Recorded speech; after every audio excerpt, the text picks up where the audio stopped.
Hello, good evening. Welcome to World Today. I'm Shreya Upadhyay, and on DD India, our continuous focus remains on Afghanistan, the crisis situation panning out there, of course, the various stakeholders, the situation of women, and of course, what's next for Taliban. We'll be discussing all of this in the next 1 hour and taking a look at the other updates from across the world. Let's take a look at our headlines first. Situation in Afghanistan worsens. Countries warn their citizens of a possible terror attack at the Kabul airport. US Embassy issues alert. UK says very credible threat of imminent Kabul airport attack. France set to stop Afghanistan evacuations from Friday evening onwards. Canadian Prime Minister Justin Trudeau supports pressuring Taliban to allow Afghans to leave after August 31st. External Affairs Minister Dr. S. Jaishankar meets leaders of various political parties on Afghanistan situation, says most Indians are brought back home and effort is on to bring the remaining. Reaffirms the government's commitment to repatriate Indian citizens from Afghanistan.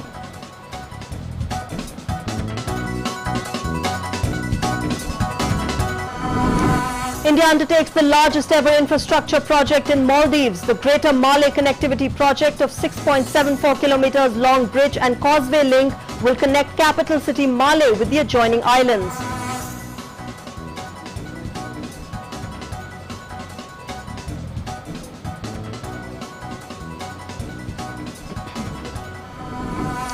The world battles COVID-19. Over 21.49 crore people infected. 19.22 crore patients have recovered globally. The deadly virus claims 44.8 lakh lives so far. United States witnesses resurge in the COVID-19 cases.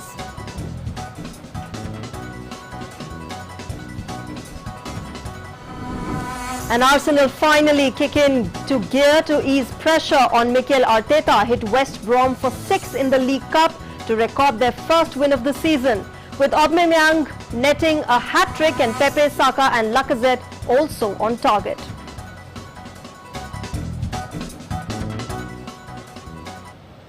All right, let's begin with the big news of World Today this year.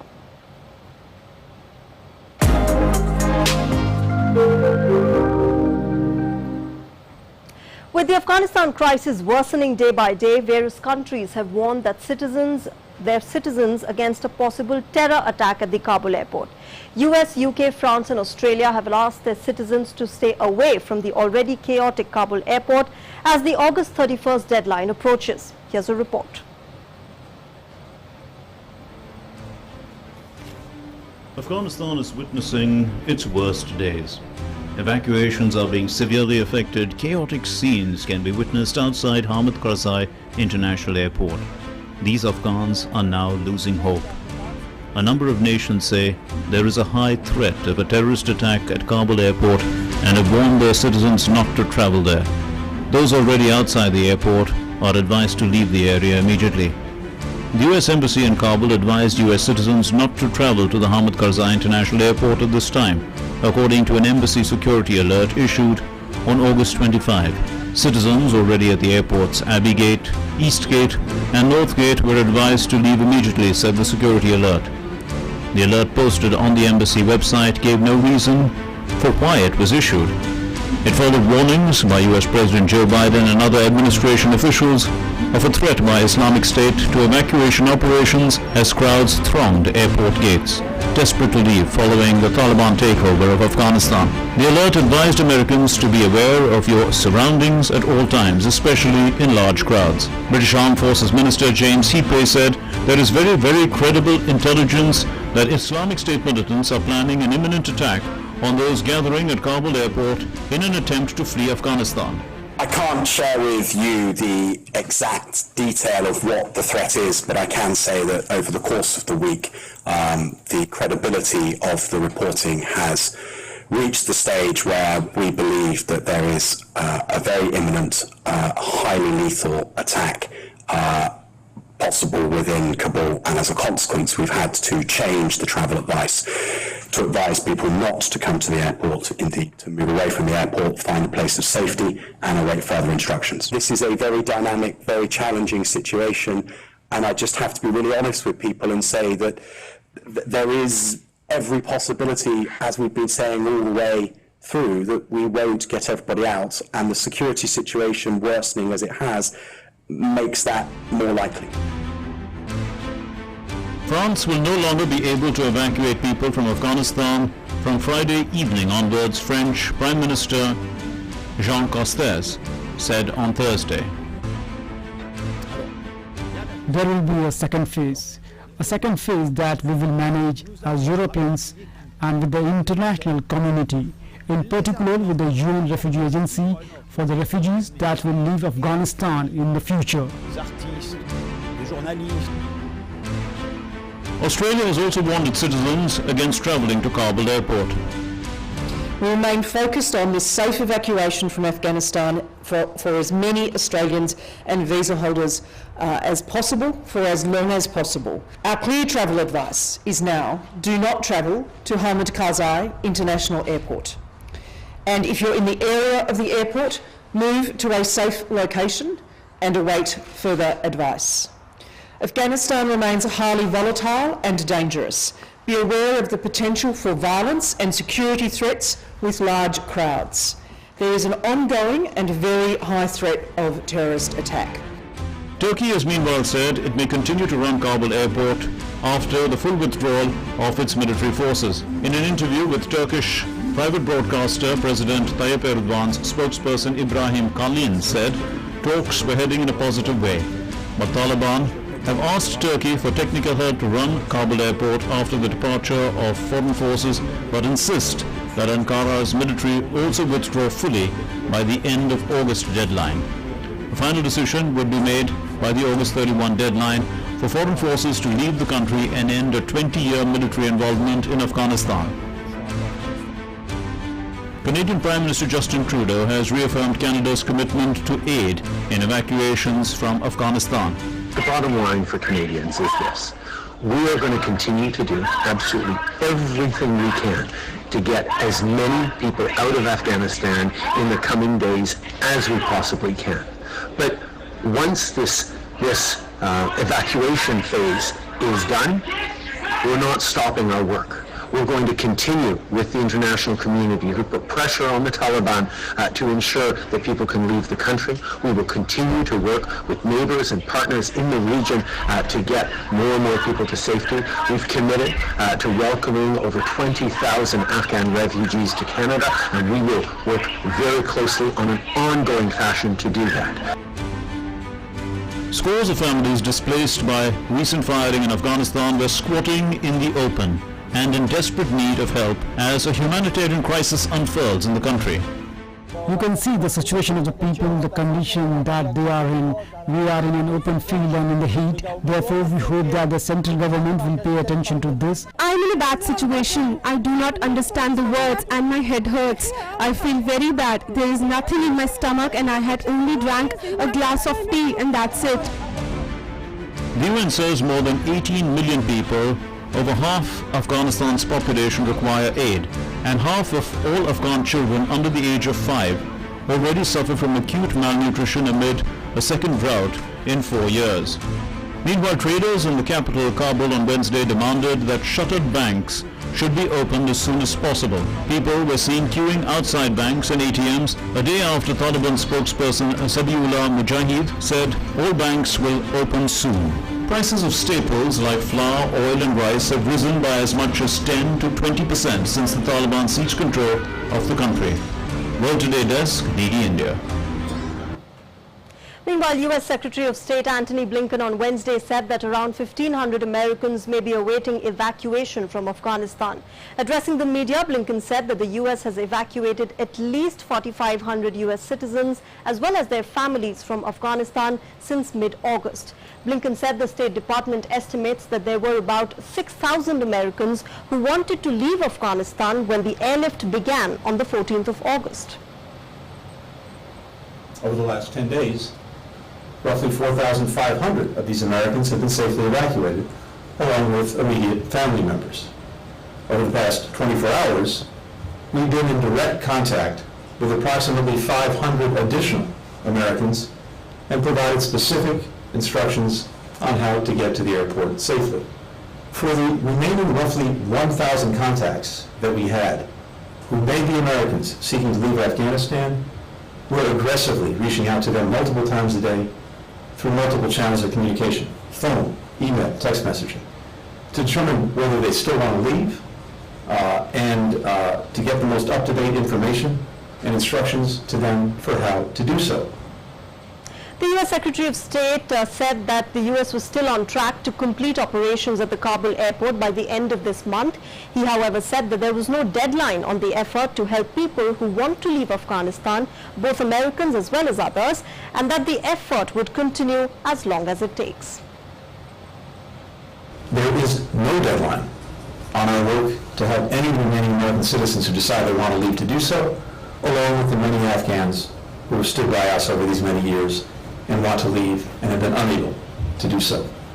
That effort will continue every day past August 31st. The United States, our allies and partners, and more than half of the world's countries, 114 in all, issued a statement making it clear to the Taliban that they have a responsibility to hold to that commitment and provide safe passage for anyone who wishes to leave the country, not just for the duration of our evacuation and relocation mission, but for every day thereafter.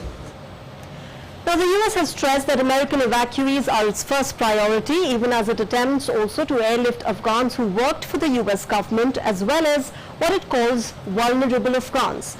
Blinken said around 46% of the more than 82,000 people who have so far been evacuated have been women and children. Of the 82,000 plus people who have so far been evacuated, about 45–46% who have been women and children. And we've been intensely focused, particularly on making sure that we can get women at risk out of harm's way. Second, with regard to women and other Afghans at risk going forward, I will use every diplomatic, economic, political, and assistance tool at my disposal, working closely with allies and partners who feel very much the same way, to do everything possible to uphold their basic rights. Now, back home, External Affairs Minister Dr. S. Jaishankar held a meeting with the floor leaders of political parties on the present situation in Afghanistan today at the Parliament House Annex in New Delhi. Briefing media after the meeting, the External Affairs Minister reaffirmed the government's commitment to repatriate Indian citizens from Afghanistan. The minister also informed that most of the Indian nationals have been evacuated from the crisis-torn Afghanistan. Most of the Indians, but not all of them, there are still a few out there. Some of them could not make it for the flight yesterday. But definitely we will try and bring out everybody. We have also brought out some Afghan citizens who wanted to come to India at this point of time, like by instituting a leave visa policy. The overall sense was that government is very, very strongly committed to ensuring the full evacuation as soon as possible. All right, my colleague Vishal is joining us right now on World Today to get us more on this meeting that the External Affairs Minister held with all political parties. Vishal, good evening. So, the External Affairs making it very clear, India's stand, that we are focusing on the repatriation of not just Indian nationals, but people who need our help, people who are from our neighborhood citizens, of our neighbors as well, who are stuck there in Afghanistan. They too are being focused upon in the context of repatriation. First, tell us, what all happened today. I believe there was a flight which did bring back stranded Indian nationals from there today as well. And what are the plans ahead? Well, a very good evening to you, Shreya. As you have the External Affairs Minister who has put in very correctly that the sense, not the commitment of the government, the sense there in Afghanistan that the Indian government is very much committed towards repatriation of its citizens, towards safety and security of all those who are asking for help, be it Afghans as well. Because Dr. S. Jaishankar did mention that 10 Afghans have been repatriated, that is today. And the situation is quite volatile. You have the Americans, the French, everybody accepting, even the Canadian government also accepting that it is going to be from bad to worse. the External Affairs Minister did inform all the floor leaders of the House, in both houses in the Parliament. The meeting went on for 3.5 hours in the annexee of the Parliament, and he said that the government is all committed, and the all parties leaders also said that they were all with the government, they stand firmly with the government. So the commitment is not only within the parties, I'm talking about the opposition and the government as well, but also the MEA is playing a major role. And the Prime Minister asked the External Affairs Minister to hold a meeting and inform all the floor leaders of all the parties. This was on the instructions of the Prime Minister that this meeting was held at the annexee of the Parliament. As we heard the External Affairs Minister, he said that most of them are repatriated, but still there are some, and the government is very much concerned about them, those who could not make it to the Hamid Karzai airport.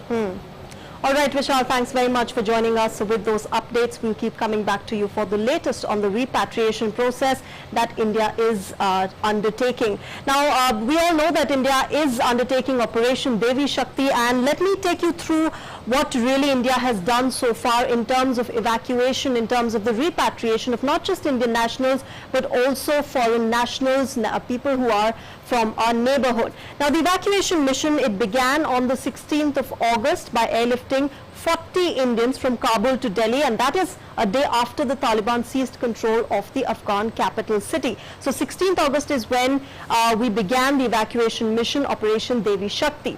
Now, so far 565 people have been evacuated, and 6 evacuation flights have done so. They have been undertaken, and as we know, they are still being carried out, and 565 people have been evacuated, have been repatriated so far from Afghanistan. Now, 175 embassy personnel, 263 other Indians, and 102 Afghan nationals have been evacuated. Remember, India is not just focusing on its own citizens, we're also helping citizens of other countries. 15 third country nationals have been evacuated. So India really focusing on not just its own citizens, but also people from our neighborhood who are stranded there, who need our help, and Operation Devi Shakti is doing just that, which is focusing on the repatriation process from the crisis hit Afghanistan. Now, to understand more about the situation and get more perspective on the crisis that is panning out in Afghanistan, I'm joined by 2 guests on World Today right now. I'm joined by former senior diplomat, Mr. Anil Trigunayat, and Shanti Marid D'Souza, who is an expert in the Afghanistan affairs. Thank you very much for joining us on World Today on DD India. Now, I'm going to start with you, Ambassador Trigunayat. You know, we know that we are witnessing one of the worst humanitarian crises that our generation has seen. We're also seeing, you know, visuals, reports on social media as well as on other platforms of how the common Afghan is really suffering due to this crisis. But what is more terrifying now is that there is a lot of speculation about Taliban forming, quote-unquote, a government there. And, you know, people who were considered wanted terrorists, who have been sanctioned by world organizations or by the United States, and old Taliban names. You know, we have Mullah Abdul, Ibrahim Sadr, Gul Agha. These are names which were taken and considered as terrorists when Taliban was in power in the 90s. And now to think of them as forming a government in Afghanistan, that's probably one of the most bizarre and terrifying things that we'll have to look at now. Yes, that is basically the paradox of this whole thing. What kind of government they will make, nobody can dictate, because they are the people who have been fighting, they are the people who have been in leadership positions, and therefore the Americans very well knew all along when they were negotiating with the Taliban since 2018 and signed this Doha Accord during the Trump era. So what kind of government, because they are their people, I mean those are the kind of people, many of them are not properly educated in the modern education. So this is going to be a challenge, and not only for Taliban going forward. In fact, they have to depend a great deal now on the kind of resources that they have, and that is the reason that they have declared amnesty for everyone, because they need people to work in the administrative positions in different parts of the government. Now, it is also a challenge for the international community, because if they are going to recognize, and I believe that de facto recognition Taliban already has on hand, because it has signed an agreement with the Americans. It's been day-to-day basis as per the American statements.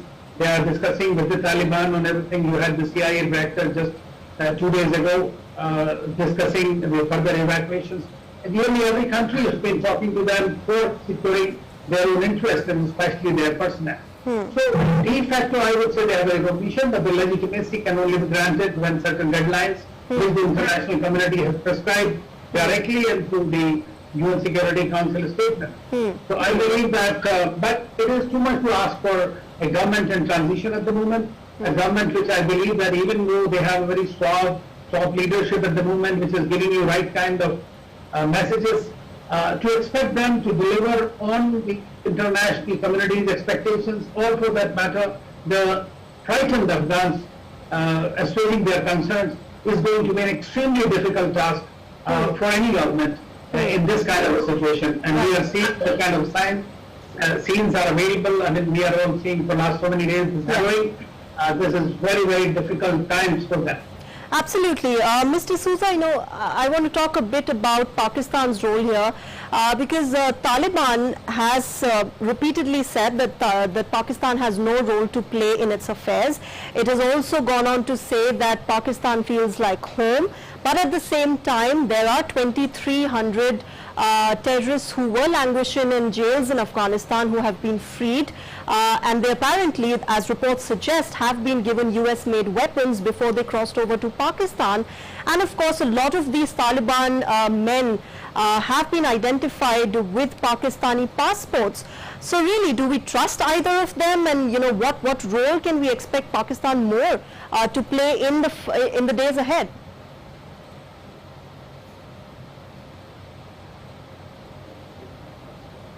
Groups, and they have been doing it for the last 20 years or more than that. So it is a way of looking at how they bought the strategic assets back in Afghanistan. So Taliban is in a way a proxy tool of Pakistan, and that fundamentally doesn't change the fact that Pakistan will continue to have influence on the way the group works. But having said that, I think Pakistan also wants to maintain a weak and unstable state in Afghanistan. Given the fact that there are divisions within the Taliban, and the fact that the emir of the Taliban is still not known where he is, he's still in Pakistan, they will maintain its leverage within this group and are trying to dictate terms on their terms. At the end of the day, if you look at Taliban in the 1990s, they were very different from what they are today. They're projecting a very modern face, a very inclusive form of government, reaching out to the opposition.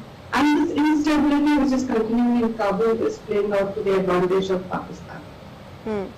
Ms. D'Souza, like you talked about the Taliban 2.0 projecting a certain kind of modern image, we also know in the case of women's rights, it has been contradicting itself. It does its press conference and it says that, women can operate in Afghanistan as per the Islamic Sharia law and wherever they're needed, and that we are not opposed to giving women's rights. But at the same time, we also have reports emerging from the crisis-hit nation that, women are being beaten up, women are not being allowed, female journalists are not being allowed to work. But simultaneously, we also see very small, even if they're small right now, 4 or 5 groups of women coming out, protesting and asking for their rights. How far do you think this kind of sort of rebellion that we are seeing emerge out of Afghanistan, can it sustain itself in the period ahead? The Taliban is trying to project a very moderate and modern face to gain international legitimacy and credibility. And that's what the images we see in Kabul in terms of, and the statements they're issuing in Kabul is very different from what they're doing in the provinces. And I think that it's important to bring out this disconnect and show the contradictions the Taliban actually is.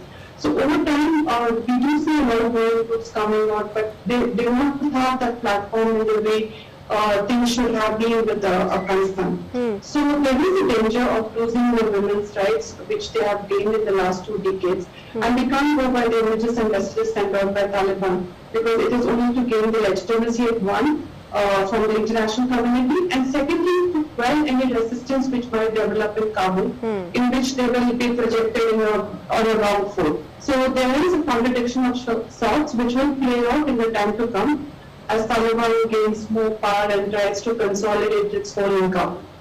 Ambassador Trigunath, do you agree with Ms. D'Souza? And also, you know, we do see Panjshir Valley really holding that and starting that uprising that we so want to see in Afghanistan.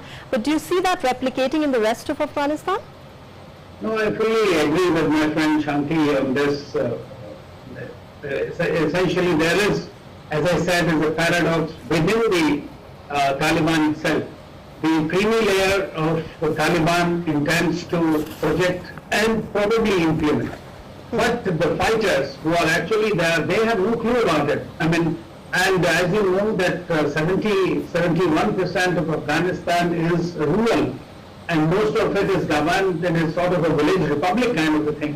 And where we have heard that in Herat, they have already said that there will be no co-ed schools, or they will not go to schools beyond 12, 13 years. Then we are seeing that there will be no music, which even the chief spokesman himself said that there will be no music. So they have some certain regressive philosophy of governance, and that is going to have they are going to have a problem with the world. But let me say that the Sharia or the kind of things that we are hearing, they are not unique to this country. There are 30-40 Muslim countries who follow Sharia, and in certain countries, including Saudi Arabia and others, until a few years ago, we knew the women's rights. They could not even drive a vehicle, forget about other things going alone. So there is this prescribed that they have to accompany a male companion and all that. And now the Taliban has come and said that up to 3 days they can go without any companion, but after that they need somebody. So these are the kind of things that are evolving, in my view, and we'll have to see that.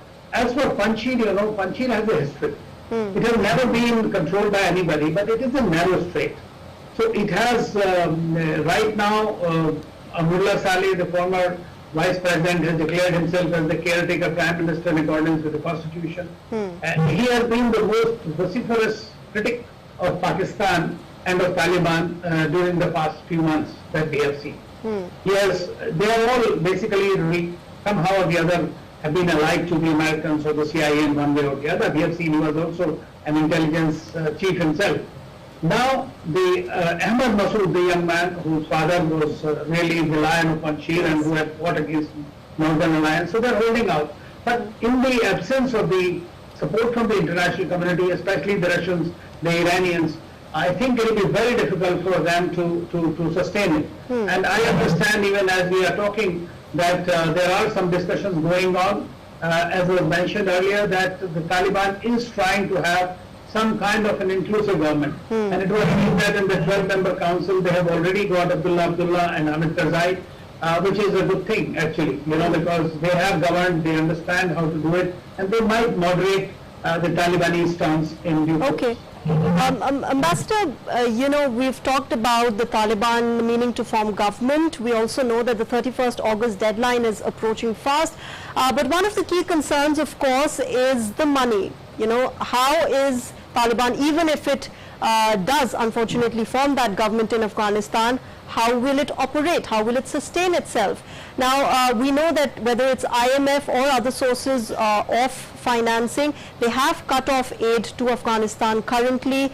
But we also know that China has made it very clear that it is going to fund the Taliban if it forms the government. But so far, it hasn't. On ground, China hasn't done anything really. So how do we look at that? How does that pan out? Well, Shreya, one has to look at the topography, and 20 years Taliban has survived, and not only survived, they have fought. So they have what they did was, their strategy was absolutely marvelous.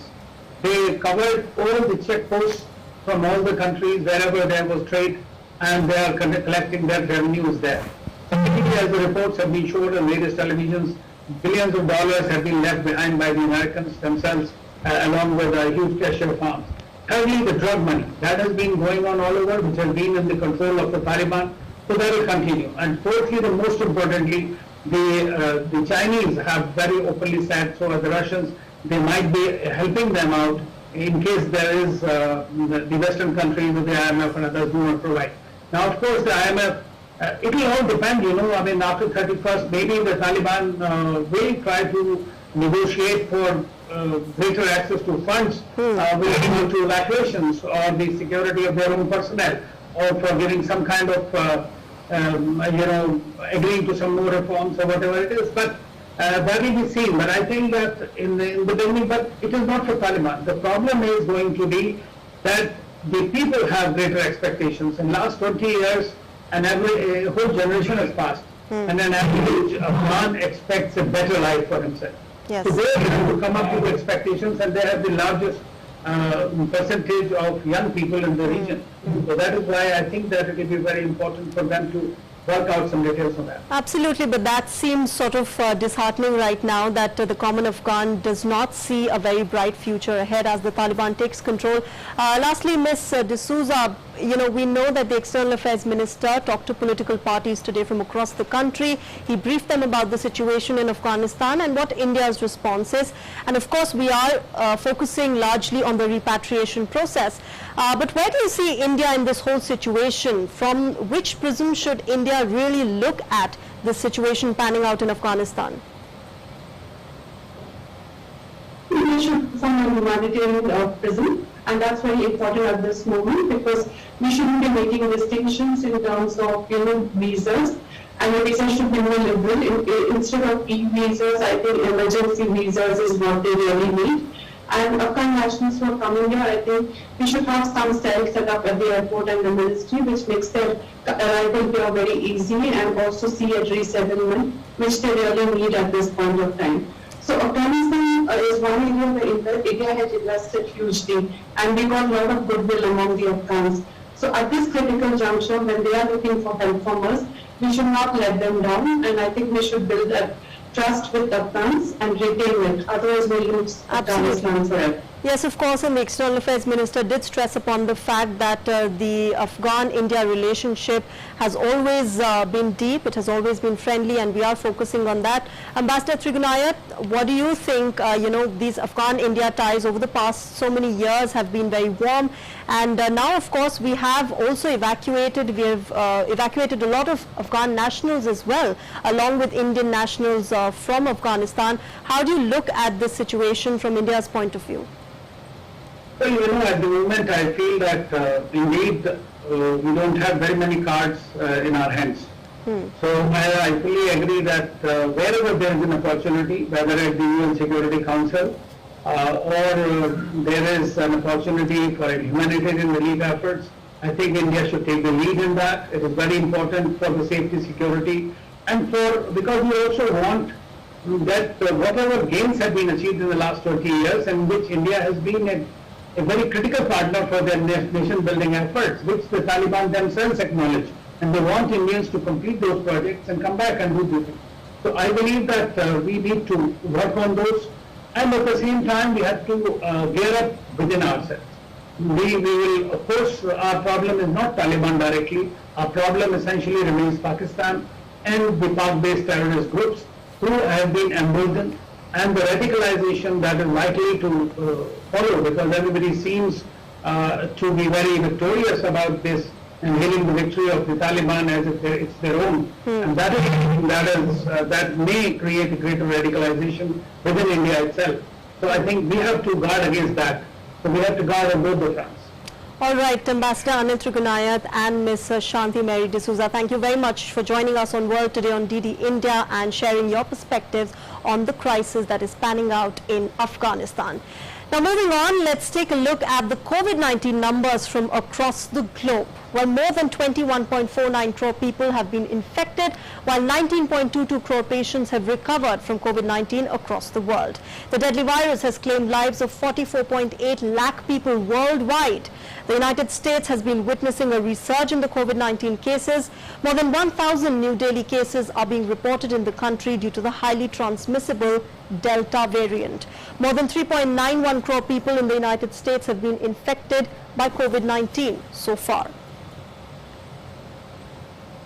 Meanwhile, the World Health Organization Director General Tedros has on Wednesday said that the data on the benefits and safety of a COVID-19 vaccine booster shot is inconclusive. The WHO last week said the current data doses does not indicate that COVID-19 booster shots are needed, and that the most vulnerable people across the world should be fully vaccinated before high-income nations deploy a top-up.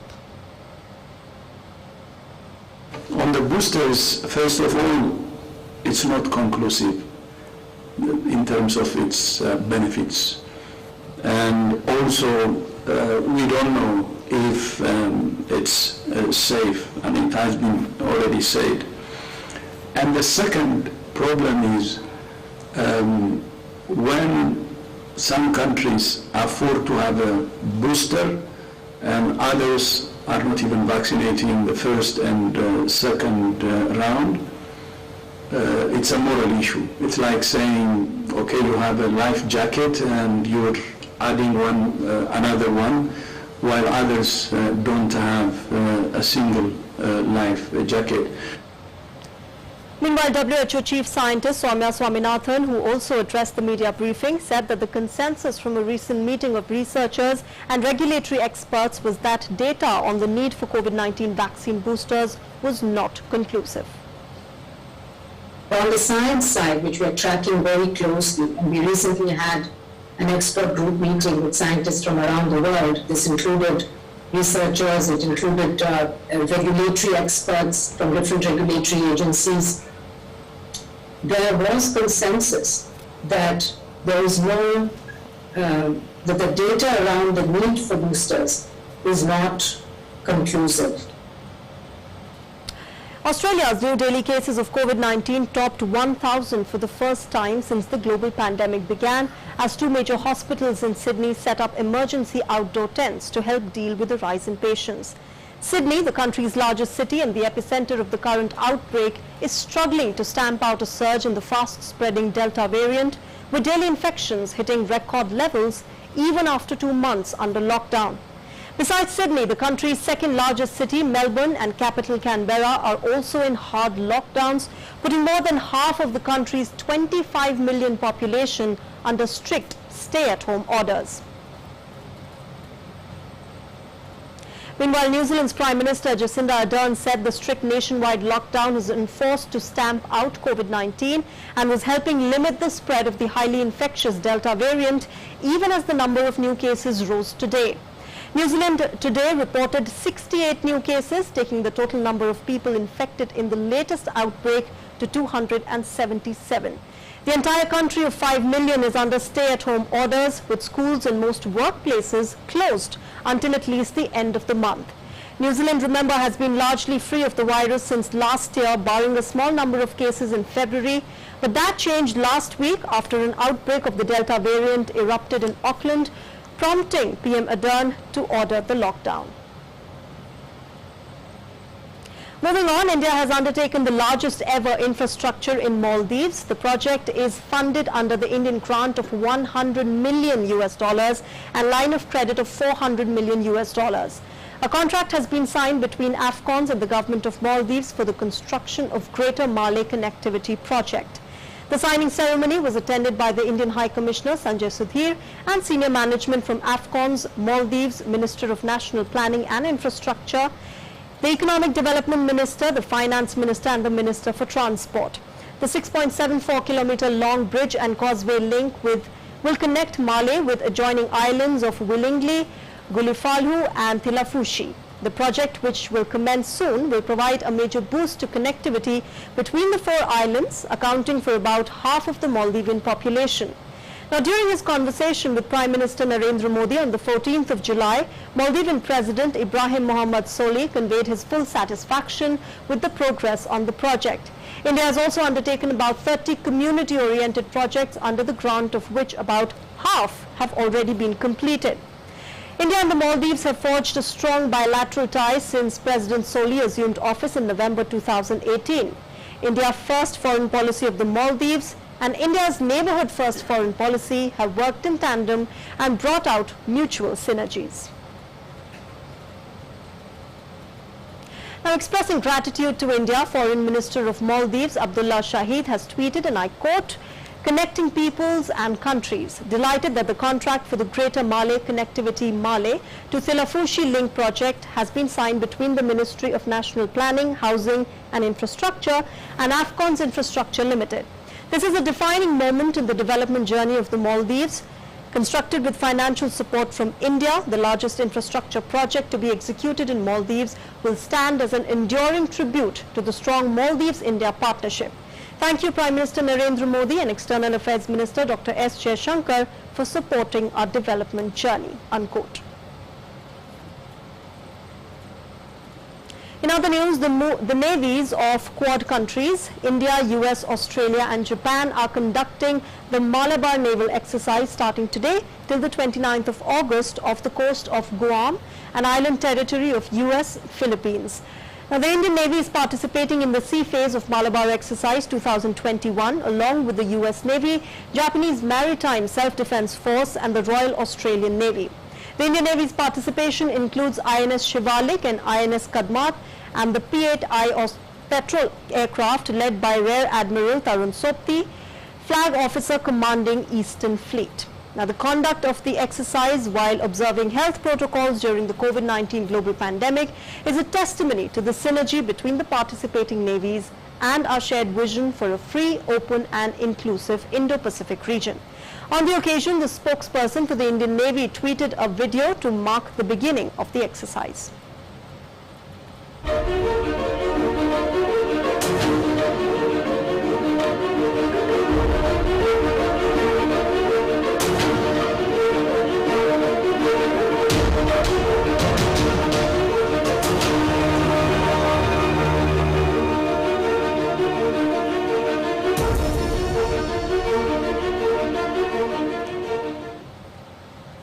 Well, August 26th is the birth anniversary of Bharat Ratna and Nobel laureate Mother Teresa. She is known for a selflessly devoted lifelong service of humanity and for being the epitome of affection, service, sacrifice, compassion and love. In 1950, she started her own order, the Missionaries of Charity. The primary task of the society was to take care for those persons that nobody wanted to look after. 15 years later, the society became an international religious family. On this occasion, the Missionaries of Charity in Kolkata celebrated the birth anniversary of Mother Teresa at her house. And after that, let's move on to some sports updates. In tennis, several big stars have pulled out of the US Open, including the Williams sisters. Here's a detailed report on that. Several big stars have pulled out of the American Open. Let's take a look at the complete list of tennis players who have withdrawn from the US Open. Venus Williams and Serena Williams have withdrawn from the upcoming US Open. The duo sustained an injury to their leg. Serena Williams will not play the coveted tournament for the first time since 2003, whereas Venus will not feature in the year's last Grand Slam for the first time since 2006. Both of them took to social media to announce their withdrawals from the tournament. The 20-time Grand Slam champion had reached the Wimbledon quarterfinals this year, but had also pulled out from the Tokyo Olympics due to knee injury. Federer has now pulled out of the US Open due to injury. I'm fine, I was on holiday, I haven't done anything for a while because of my knee. I had to stop everything after Wimbledon. Rafael Nadal announced that he is ending his session because of a foot injury that has troubled him since his defeat in the semi-finals at the French Open. Taking to his official Twitter handle, Nadal wrote, "Hello everyone, I wanted to inform you that I unfortunately have to end the 2021 session. Honestly, I have been suffering much more than I should with my foot for a year and I need to take some time to find a solution to this problem or at least improve it in order to continue to have options for the next few years." Austria's Dominic Thiem will not defend his US Open title after having to pull out of the hardcourt major with a wrist injury. The world number 6, who suffered the injury in June, was also forced to skip the grass court major at Wimbledon, said on Twitter that he will miss the rest of the 2021 session. Sophia Kenin has become the latest tennis star to pull out of the US Open. The 5th-ranked tennis player took to the Twitter to share the news. Kenin revealed that she had tested positive for the deadly coronavirus and will not be taking part in the year's last Grand Slam. Kenin wrote, "Fortunately, I am vaccinated and thus my symptoms have been fairly mild. However, I have continued to test positive and thus I will not be able to compete at the US Open next week." Kenin has not played since a second-round loss at Wimbledon after sustaining a foot injury. Sports Desk, Delhi, India. Now, Pierre-Emerick Aubameyang's hat-trick helped Arsenal to a welcome first win of the season as they beat a young West Bromwich Albion side to reach the Carabao Cup third round. Aubameyang marked his first start of the season with 2 first-half tap-ins and a curling finish after the break. He also acrobatically set up Nicolas Pepe for the third, with Bukayo Saka slotting in the Gunners' fourth. Alexandre Lacazette came off the bench to fire in his side's sixth. The win could have been even bigger too, with Martin Odegaard hitting the outside of the post from a tight angle and Pepe striking the bar with a chip. Other big plus points for Arsenal were Saka's brilliance and some delicious touches from Martin Odegaard on his first appearance since his permanent transfer from Real Madrid. Arsene Ramsdale was not particularly busy on his debut, but did what he had to do well. And top-ranked Novak Djokovic will try to complete the first calendar year men's singles Grand Slam since 1969. Here's a report on this.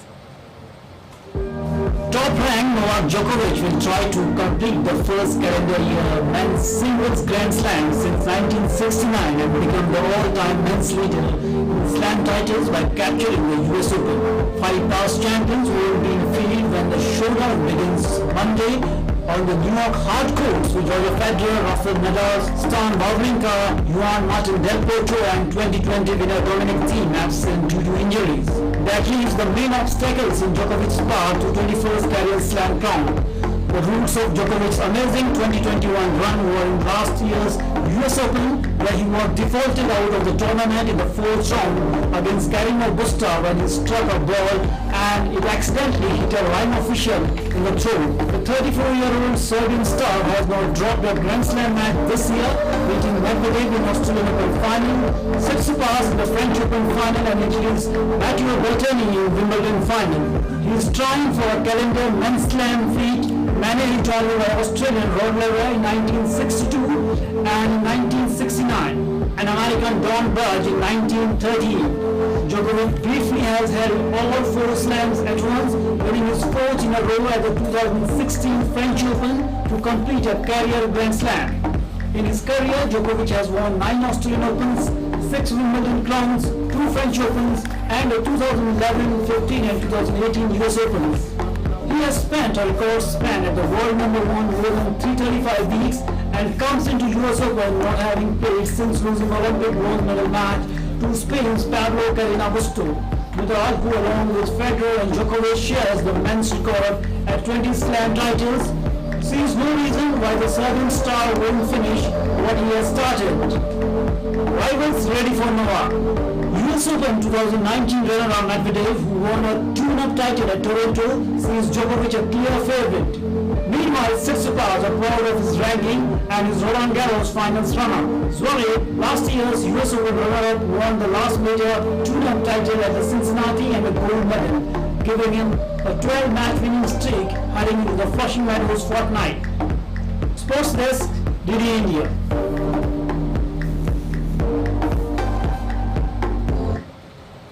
And after that, let's get you some other news from across the globe in News at Glance. A 3-story apartment building collapsed, trapping at least 2 people in Peñíscola in Spain's region of Valencia. Firefighters managed to locate one of the people trapped in the rubble, who was still conscious and able to communicate with the rescuers. The cause of the collapse of the building, made up of 20 apartments, is still unknown. Engineers are investigating the cause of the collapse of the building, which was built decades ago. Another piece of news from Spain: Spanish Coast Guards transported 46 migrants rescued in the Atlantic Ocean to the port of Arguineguín on the island of Gran Canaria on Wednesday. 2 migrants, both men, were taken to hospital due to dehydration, and a woman and her baby were also checked by medical personnel. The dinghy, which was intercepted 40 miles south of the island of Gran Canaria, was carrying 30 men and 14 women, including a baby and a minor. So far this year, more than 8,000 migrants have made the dangerous crossing from the West African coast to the Canaries archipelago, which is over twice as many in the same period in 2020, which itself saw an 8-fold increase from 2019. In Nigeria, at least 36 people were killed in a fresh gunman attack in the Central Plateau state, according to the officials. A military spokesman said that the gunman went house to house, killing residents in Yelwa Zanyam village in Jos, the capital of the state. The troops struggled to get to the area as a bridge had been destroyed. Simon Lalonde, the governor of the Plateau state, said that the gunman's attack on the village led to the villagers being killed and properties destroyed. The governor described the attack as a barbaric act, adding that the security agencies had already arrested 10 suspects and efforts were ongoing to track down the other assailants. Jos is the capital of the state, which has seen regular fighting among various ethnic groups. World Today Desk, DD India. And now we get you stories that make news not in headlines, and they are beyond headlines.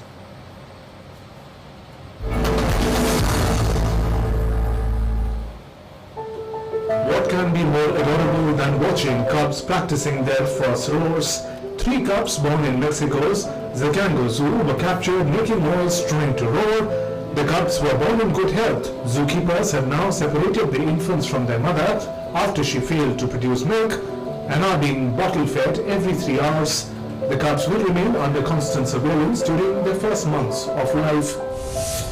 A hippo named Uma turned 47 and celebrated her birthday with her 6-year-old grandson named Timothy in a pool at San Antonio Zoo. Video shared on social media showed Uma and Timothy crushing watermelon, cantaloupe and apples on the water.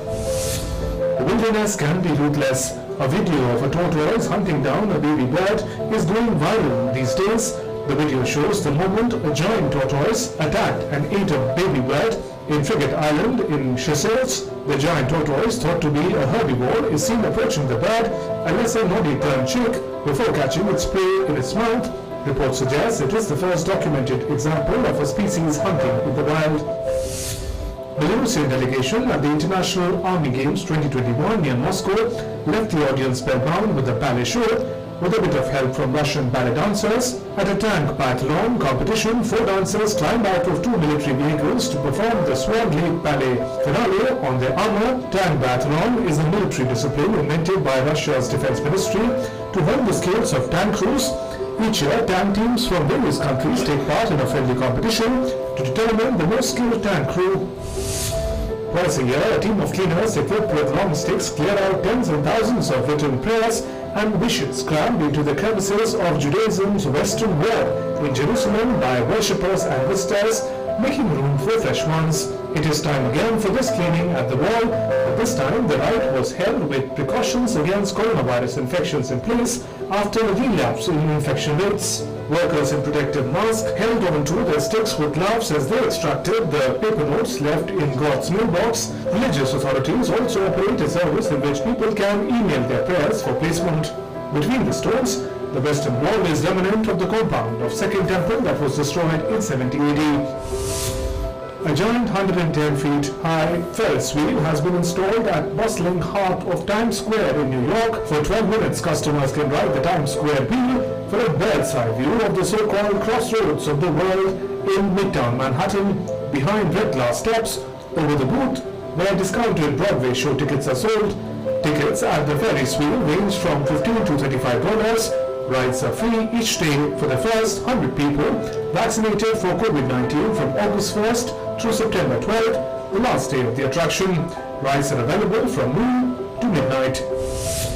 The Macau SME Pavilion of the 26th Macau International Trade and Investment Fair has been open for applications and will remain open until the end of the month. 26th edition of the fair will be held at the Venetian Macau from 21st to 23rd October. The event is organized by Macau Trade and Investment Promotion Institute.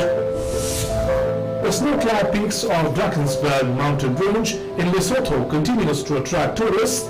Tucked into South Africa's stunning Drakensberg range, one resort in the mountain kingdom of Lesotho attracts tourists seeking a more adventurous skiing destination. Tourists slice and glide their way down a snow-covered slope.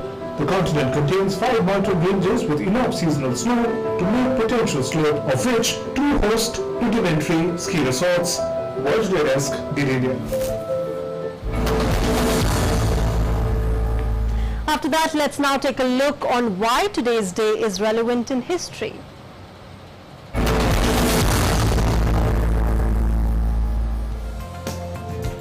On 26th August 1920, American women won the right to vote when the 19th Amendment to the Constitution was ratified. On the same day, in the year 1972, the English adventurer Sir Francis Chichester passed away. Francis became the first person to sail solo around the world, rounding the two Great Capes between 1966 and 1967. On the very same day, in 1993, former Russian President Boris Yeltsin signed a friendship treaty with the Czech Republic after condemning the 1968 Soviet-led invasion of Czechoslovakia.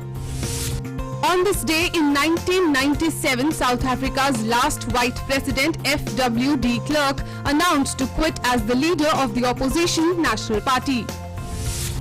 On the same day in 2004, Cuba cut diplomatic ties with Panama after its outgoing president Mireya Moscoso pardoned 4 Cuban exiles who had plotted to kill President Fidel Castro in 2000.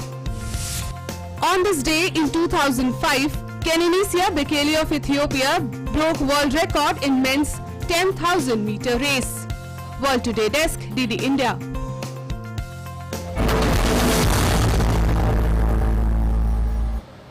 Well, with that, it's a wrap in World Today, but news and updates continue on DD India. Before we go, a quick reminder that you can follow us on DD India Live, and you can also subscribe to our YouTube channel, DD India. Stay tuned for more updates on Afghanistan as we continue our coverage on that as well. Thanks for joining us right now. Bye-bye.